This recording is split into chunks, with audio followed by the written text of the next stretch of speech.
So today we are talking to Jan. Hiya, Jan. How are you? Hi, Michael. I'm good. Thank you. Good. Are you excited about today? Always excited to come and chat with you, Michael. Good. That's what I like to hear. And I didn't pay you for that either. No, no, you didn't. It's All okay. natural response. So today it's no longer 20 minutes. If you've watched the show before, we've gone down to 10 minutes recently. So you've got 10 minutes to talk about your business. How does that sound? That sounds good. Let's do Good. it. Right. Your timer has started. So first of all, Jan, tell us a little bit about who you are, what you do for those that don't know what you do. Okay, I'm Jan Kiermasz. I run Black Velvet Associates, the prime brand of which is John Jelly, which is the digital training. So we teach businesses how to get more out of the internet for less time and less money, because the internet is probably the most important factor in marketing a business today. Yeah, no, it is. And it just seems that, especially after this whole lockdown situation, more and more people are actually surfing the internet. So now is the time to be making sure that you've got everything at a certain level. Isn't that right? Oh, absolutely. You need to make sure that, as they put it, all your ducks are there, and you need to feed your ducks as well. So it's a case of, you've got your website there. Have you got Mm. your social media platforms connecting to them? Are you using them regularly? Are you building an audience? Are you getting to know your audience and making a connection with them? Social media particularly is a great way to do that. It's a great way to make that connection to those people who are going to buy your products and services. Do you find that a lot of people still struggle with social media? Do you think people just put their head in the sand still? Yeah, a lot of people don't understand the fundamentals of how their audience use social media. So they either get totally sort of rabbit in the headlights and too scared to actually go out there and use it, Yeah. or they just plow on with, in some ways, quite old-fashioned methods of just almost shouting their adverts at people. So, but there are a lot of people out there who are beginning to understand how powerful it can be and wanting to improve and wanting to make it better. Yeah, because I've done it in the past where I've forced a lot of things out there, and it just falls on deaf ears. And if you don't do social media right, you do run the risk of people just instantly switching off.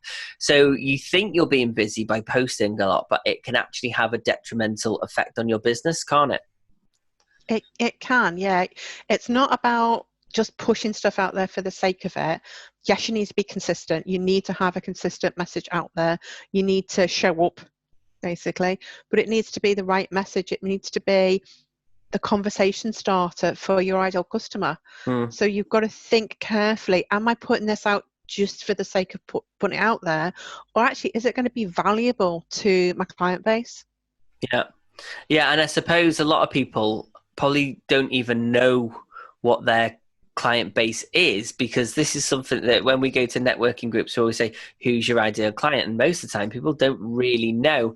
And I suppose for you to be able to do your job effectively, a client needs to know who they're aiming their content at, don't they? Yeah, they do. And we this is one of the things we do, I think, a little bit differently, is that we talk to our clients about what it is they want, what they do, who they typically deal with, and we try and help them draw out really Mm. who that perfect client is for them, who do they need to be speaking to.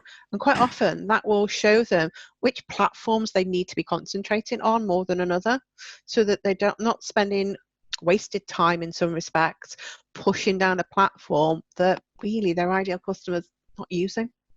So is that different to each client? I mean, so for Yeah. example, would I be better on Facebook or Instagram as opposed to being on Twitter and LinkedIn? What would you suggest?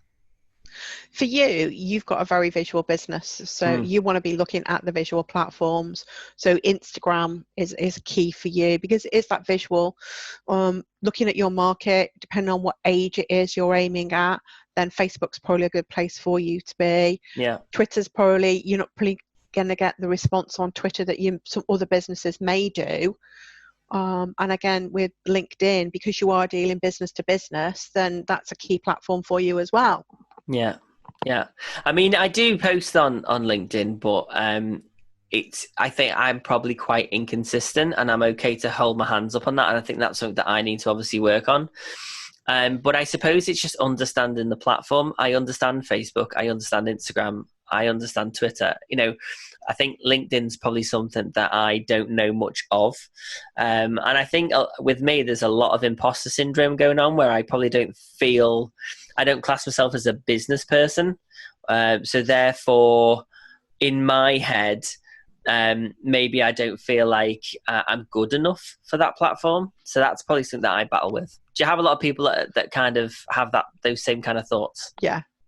Yeah, exactly. I mean, there are a lot of people out there, a lot of business owners out there, particularly smaller business owners who do suffer quite badly from imposter syndrome. They don't think they're good enough. They worry.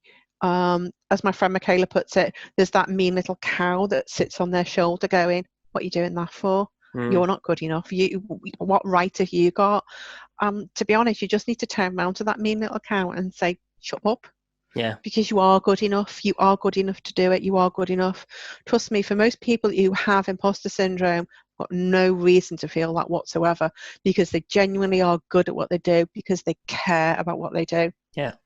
Those people who are rubbish and don't care don't suffer from imposter syndrome. Trust me, they don't. Yeah. Never thought about it like that, but that makes a lot of sense. But I think we do. I mean, being a business owner is quite it's quite a challenging thing, isn't it, really? And I think because sometimes a lot of businesses are just a one-man band, and I think we don't really have anyone that we can go and air our thoughts at, and so we just carry it around in a rucksack with us, don't we? So I suppose that's where a lot of those issues come from, because you don't have anyone to actually talk to someone about, like, what should I do? Where am I going wrong? And things like that. So tell me a little bit about how lockdown has affected your business and how you have embraced video. We had no choice, really. We had to take everything online if we were going to continue to function. And one of the important elements for me was carry on supporting my existing client base. We had to take it online. We had to find a way to work through video calling. And I'm really pleased that my students have adapted so well to doing this via video.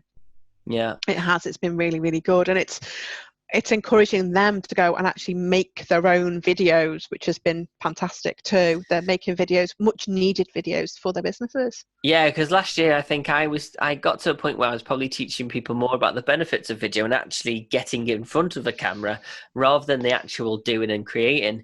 And so I'd like to think, if you were to find any positives from a really bad situation, that maybe people embracing video a bit more has been one of those bonuses.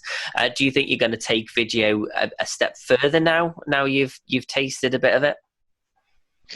Well, for us, we are planning on carrying on with at least the support element. But we've already said today to our student base that we will carry on with video support for as long as we are social distancing. We've taken a lot of our workshops themselves online.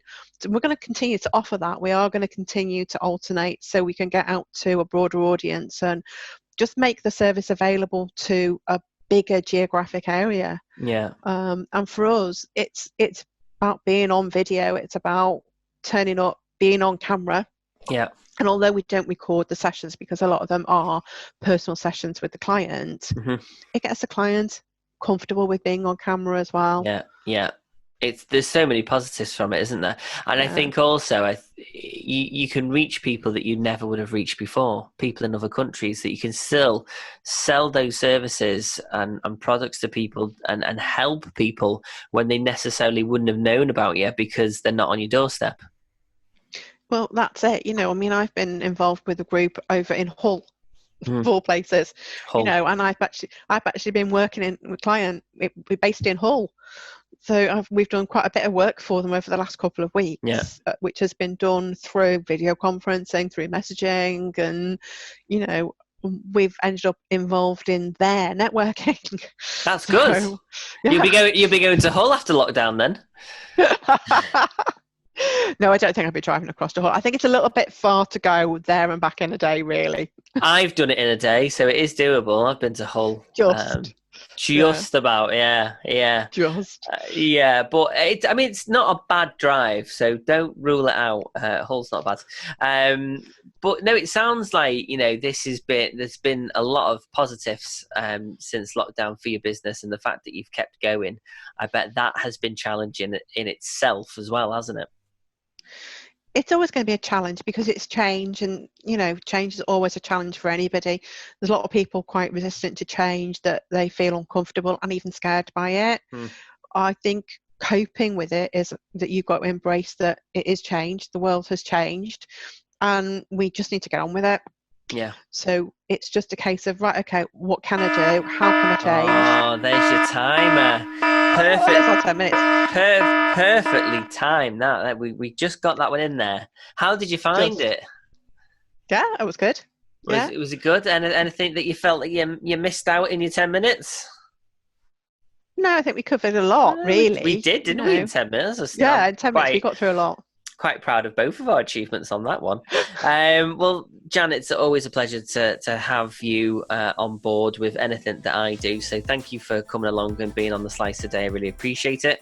If anybody would like to watch any previous episodes, you can head over to youtube.com/Take the Cake Pro. Or if you want to look at the latest episodes, then don't forget to hit the subscribe button and like our social media platforms. Thank you so much for watching, and I'll see you all soon.